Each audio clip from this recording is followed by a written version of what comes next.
Hello everyone, I am back again.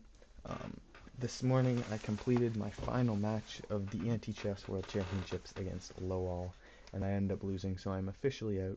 I think in total, if we combine both pools, I finished 6th overall, which I'm very pleased with. Before the tournament, I did not see something like that happening, especially within the Swiss rounds, so exciting that it's over. In the final match, I know Nookie will be in, or Grohotchit Grom will be in the final. Um, from our side of the pool, and Lowall will be the second place finisher, or the going to the bronze medal match from our side of the pool. And on the other side, we'll have to wait and see.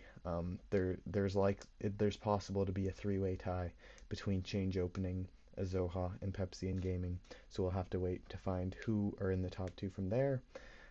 Once that happens, uh, I'm sure the Unknown Guy Reborn will be streaming both matches, at least the final one, and hopefully I will be on recording it with him alongside him. And otherwise, we're continuing with the coverage of my Anti-Chess World Championships. This is my round two match versus LeoLeo24. Um, and so yeah, let's just get started. If you haven't seen this format before, it's 2+5. I think you might be able to see um, the move times up here, and you might be able to see a bar come up when I turn on the analysis. I found that I should probably keep it off while doing these videos because it makes my computer very slow. And if you saw in the last video, it probably skipped a couple frames every once in a while. So I'll only turn it on if it's completely necessary or I want to prove a point. But anyways, let's just get started. I had the black piece in the first game against LeoLeo24. And for this game, I had actually, I'll show you the first move. So LeoLeo24 plays b3 off the start, and I immediately respond with e6. It's just, I feel like this is just playing e3 as white, and it just sort of white's just sort of taking two moves for the first move and is sort of transferred over to black. And so in this position, I had prepared, I don't know why, I had prepared for bishop a3, and after bishop takes, knight takes, queen h4. This for some of you that play the Liarded opening, which is e3 b6. Um, this is supposed to be really similar to it, so I was ready to get in a position sort of similar to that. I didn't have much Liardet theory at the time, but I figured I figured it was a solid position, and I did feel comfortable off theory against LeoLeo24. So I just figured this was going to be fine. But it turns out my studying for this line actually wasn't correct because LeoLeo24 played knight a3. And so after bishop takes, I had pre-moved queen h4, so I was just ready for it. And then I was sort of like, oh, wait a minute, this bishop can just give itself up right there, which is exactly what LeoLeo24 does. And so I just immediately went into completely off theory. This is slightly better for white, but it's not in a position I would like to be. So I captured, C captures on d6, and LeoLeo24 goes for g3. I take on h2, rook captures, and then I immediately push g5, looking to pressure. I guess it's not that fantastic of a move because maybe knight e7 would be better, just developing the knight, because generally you want to push this up to threaten both the knight and the bishop after the rook comes down and captures. But because I have these pawns all sort of clumped in together here, LeoLeo24 always has the fallback and is exactly what they do with nh3. So after I capture, bishop captures, there's just so many pieces protecting this pawn that it's not going to matter. So probably developing the knight a move earlier might have been smarter. Anyways, moving on, we have g4, bishop has to capture, and now I play knight e7. Bishop captures, I capture with this pawn, just unstacking, undoubling these pawns, and this is quite a lot better for white. White has a solid position. Pawns don't have to move them yet, so it's nice for white. But I actually really like this position as black because the bishop is safe to come here, the knight's safe to come here. Maybe you can swing the knight around, double the knights on these files. And the rook's pretty mobile, whereas white doesn't really have that way. So there's definitely a stock where Stockfish likes white, but the average person might enjoy black more. Anyways, in this position we have e3, and I play king d8. Honestly, um, Honestly, at the time of this game, I don't know why I played, or I guess at the time of this game, I did know why. But right now, I don't exactly know what King D8 does. I would probably, at this point, and I think I'm a lot stronger at this point. I did reach 2270 a couple weeks ago, and at the time of this match, I was 2200. Which rating obviously doesn't matter. I just feel a lot more confident in my game as well. I probably would have swung the knight around or something like that, or threatened the pawn, or something like that. But I think the plan of King D8 was also to come to C7, just have a control over the position. But so I played King D8, and Queen G4 was played here. Um, and this sort of allowed me, I didn't really have to, but it sort of allowed me to give up the bishop in this case. So I played e5, and then after queen captures, knight captures. Now I have these two knights that are lined up very well. I can develop them both to the center. Maybe eventually I can develop them both here. And if you're wondering why double knights is generally a good thing, is because they control all of the squares. Like, they sort of line up and control every single square when they're around. So any pawn that pushes up, both knights can be sacked at the same time, if necessary, and both knights can move back if necessary. In this case, f4 was played, so e takes f4, and then e takes f4 again. I played knight d7, and we now have d4. Knight e5, so I gave up this knight, and so the first capture was with the d pawn, doesn't really matter. D pawn captures, f pawn captures. I went for f6, and then after the capture, I played knight to b6. Plan here, I don't know if you guys can see the threat, but the threat ended up actually working out. If you want to pause the video and try to find it, this would be a good time. I don't know if you enjoy pausing the video or anything like that, but this would be a good time to do so, to try to find the threat. And if you found the threat is sort of giving up the knight here, and obviously you can't sack both pawns at the same time because the rook is here, but in this case then I would be able to sack king and then the rook. So in this case, LeoLeo24 played a4, probably not seeing the threat, but getting rid of my knight. So after knight takes, pawn takes, obviously you're not going to take with the rook. I played king e7, pawn takes, and then I played rook f8, and after the promotion to king, it's just a simple ending with b5 and a6. And so that was game one. Moving on to game two, I have the white piece of this game, and I think this is really where my preparation really worked out in this match. Was in this opening. So after e3, we have b5, bishop takes b5, and g5. Bishop takes b5, bishop takes d7, king takes d7, and I go for queen h5, just sort of causing some ruckus in there here. King's not here to protect that pawn if necessary. But I had seen in LeoLeo24's games that f6 was often played, and this actually leads to mate immediately. So if you wanna find this move isn't really the tougher one. Queen takes h7, rook takes g7, but this is the one. I don't know if there's multiple winning moves. I'll turn this on for a second. No, there's multiple winning moves, but one that wins significantly faster than the others. If you want to try to find it, it's kind of crazy, but the move is actually f4. So either way you take, you're gonna have to take both this pawn and this pawn down here. So anyways, g takes happen first. So I recapture, and then the rook captures, and the problem is now is if the knight ends up here, then the knight's gonna have to capture one of these two squares, and if the bishop's there, then it's gonna have to capture here, followed by followed by a bunch of these, just a sequence of captures. Anyways, in the first game, or in this game, the second game, bishop h6 was played, but then I just captured, knight captures, and then it was all over. So we had g4 first, and then after king f2, knight captures, and then knight h3. And as you're going to see, we're going to have several captures on the way. In this case, c4 captures, and then d3.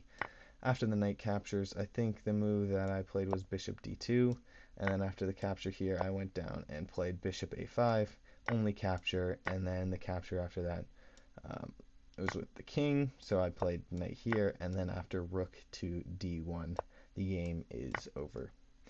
So that was game two. Moving on to game three, I have the black pieces again. I will flip the board, and this time I was a little more wary. I didn't do any preparation, but I understood that after b3 e6 and knight a3, After both bishops capture, queen h5 is probably not the strongest move. I just end up with double pawns. So I just played a solid d6, and this is the second strongest move. The strongest... Oh, actually, no. I think it is the strongest. Yeah, this is the strongest move. I played the second strongest move, which is c captures. I just like this because it keeps my queen. I have lots of options for my queen. But in this case, queen captures is stronger. Maybe just threatening this pawn, threatening to get rid of my rook. But in either case, I captured this with the pawn, followed by g3, and this is, in my opinion, not a great move. I didn't capitalize completely, but if we turn on the engine for a second, it's -11 or -12, which is pretty much is completely winning. So I didn't win immediately, but I made it very difficult for LeoLeo24. So I started with queen h4, g captures, g5, pawn captures, knight f6, pawn captures. Is this where I messed up? So in this case, probably the smarter idea is to rather align your rook at f8 and come up with a series of two captures, because white's not going to be able to do anything because white won't have enough time to do anything. Or bring the king to f8 followed by force this double capture. But in this case, I got trigger happy and I just immediately, if you can see my time, I don't know if you can, I'll check in my next video, and if not, I'll set it up for future videos. But I played the immediate king e7. After the pawn takes, I played rook f8, and the promotion was to queen. So still winning for black, but not completely. But after e5 and queen takes d6 and bishop d7 and captures, this is actually pretty well drawn, and some people may even take white in this position. But anyways, we have bishop h3 and captures. And the reason people would take white in this position is because white is likely to outmaneuver black. However, black has such few pieces that maybe black can take advantage of that. Anyways, we have, we have e4 from here, but this is where LeoLeo24 makes the losing move of e3, and I'm sure most of you can see it now. The winning move here is h5, because after the queen captures, we will have rook e8. Oh, rook a8. We will have rook e8, and then the queen captures, will go back to a8. Captures here. I think I played g8. Yep. And then after the capture here, we went back to a8, and then after a6, the game was completed. That is game 3. Moving on to game 4.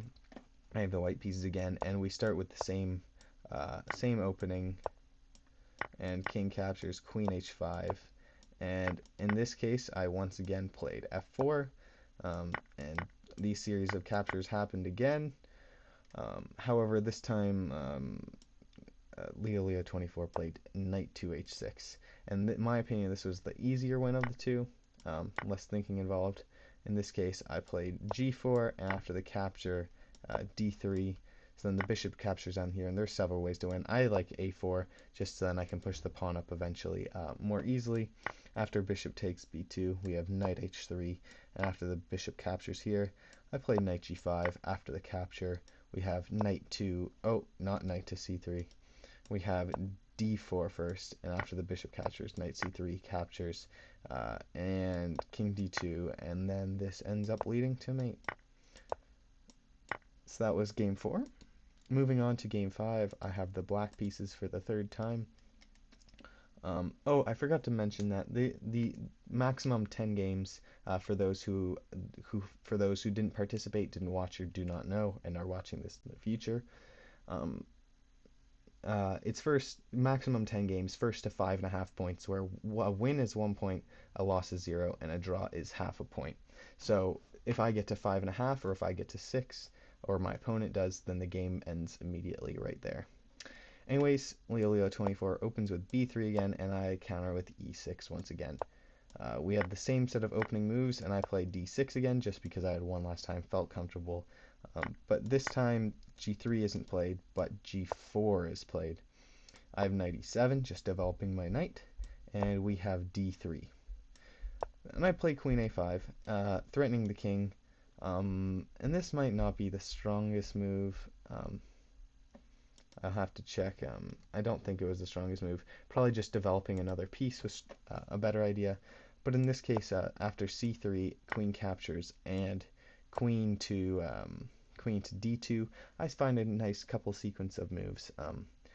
After queen captures on b3, pawn captures on b3. We have both of these pieces lined up towards the a file, so I'll be able to just tidy it up a little bit, make it a little bit neater. So I go with a5, rook captures a5, rook captures a5, and queen captures on a5. I then play b5, only available captures here, and then I play king to f8. Again, only one capture, so LeoLeo24 captures on b8. I then have knight g8, and after taking on d6, I move my knight back to e7. So the queen takes and my king takes. If you're wondering why this is probably taking the knight is probably better than this pawn, is the knight can probably contribute to it because it's so much more maneuverable. The pawn you're just gonna eventually have to push, and maybe it can cause troubles for your bishop. However, um, oh, sorry, that's my bad. Um, if the knight is still in, sorry, I was correct. If the knight's still here, then knight can easily maneuver and lead to making it easier to present several captures in a row. Whereas if you take the pawn, then you still have the knight to help maneuver and help you win the game. Anyways, we have d4 here, and I play e5, opening a discovery on this piece right here. So after the capture, I immediately come down and capture, and it's pretty safe because all of these oh shoot, knights don't move like that. All of these pieces are going to capture this pawn, and even if you move something to the here or here, there's always going to be something defended, and there's no intermediates that you can play to help save yourself. So after e6, I capture on e2. It might have been smarter to just capture right away, but it's either way, it doesn't really change very much. Knight e2, king takes on e6, and now white has the initiative, and white plays king to d2, just bringing the king into the game. I play king d7. I don't know. I guess I'm just moving my king. Maybe pushing f5 might have been smarter, but maybe again in this position I'm looking to move my king to c6, and then after I push f5 to move the knight away, then I can play king here, and then after the rook here, because the bishop will be opened up for moving the knight away.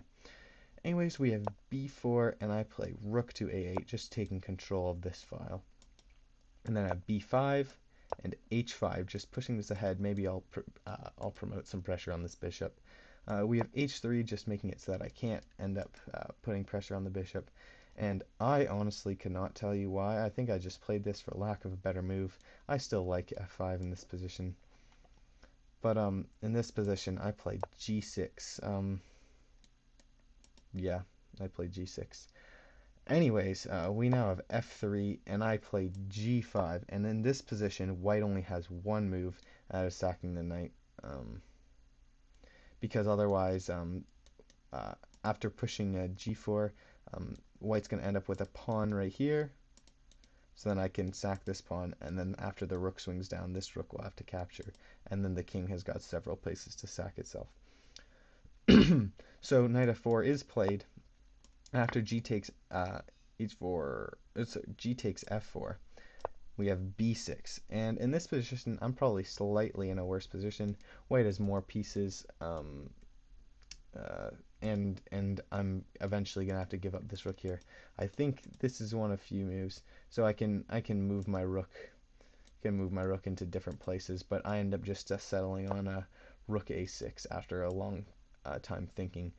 And in this position, I have 21 seconds, and LeoLeo24 also has over 2 minutes. So in this position, obviously leading on time.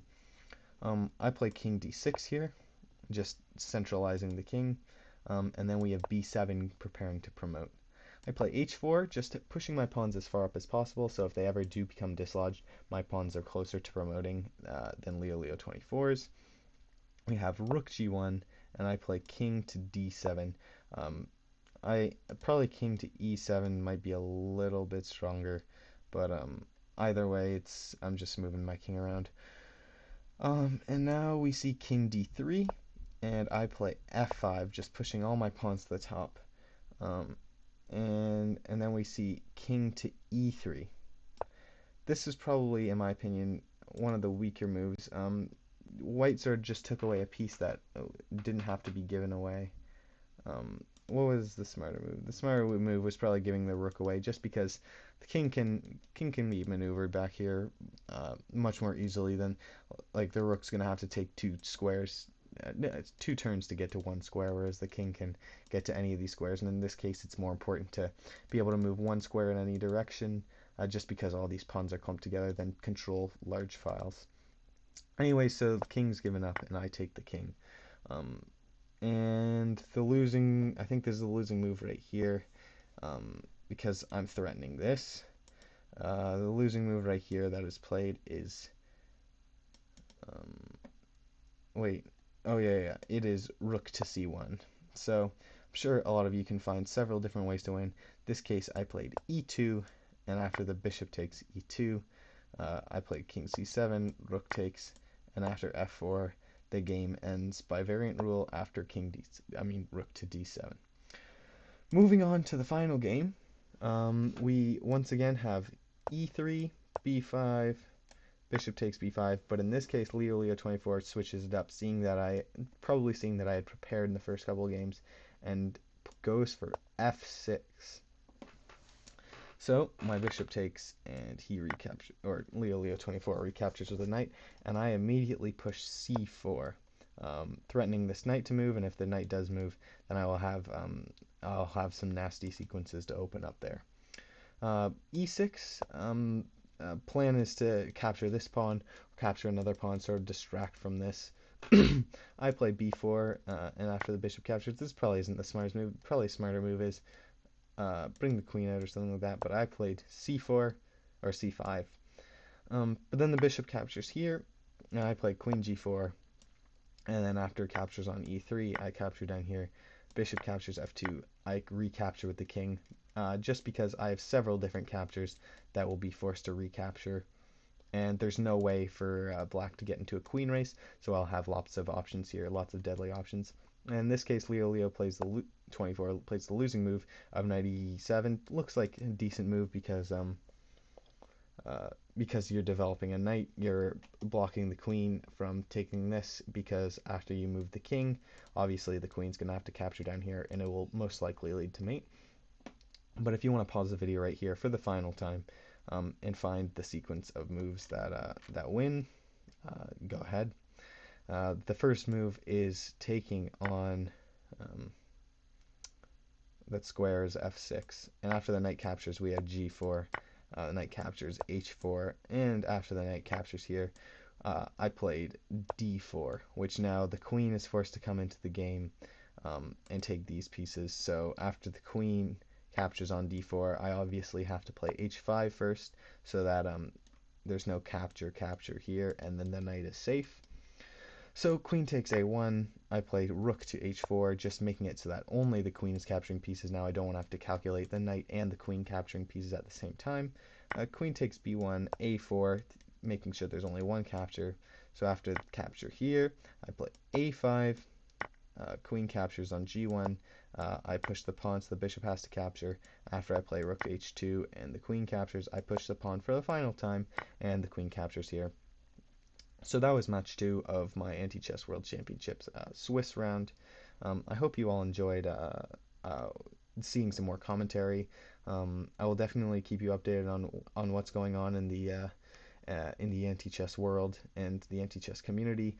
Hopefully in the next couple of weeks we have both the third place match and the Anti-Chess World Championships final match posted on this channel, so it can be here for everyone's enjoyment. Otherwise, thank you so much for watching. Please share with your friends, just to spread knowledge for the anti-chess community, and thank you for watching again. See ya.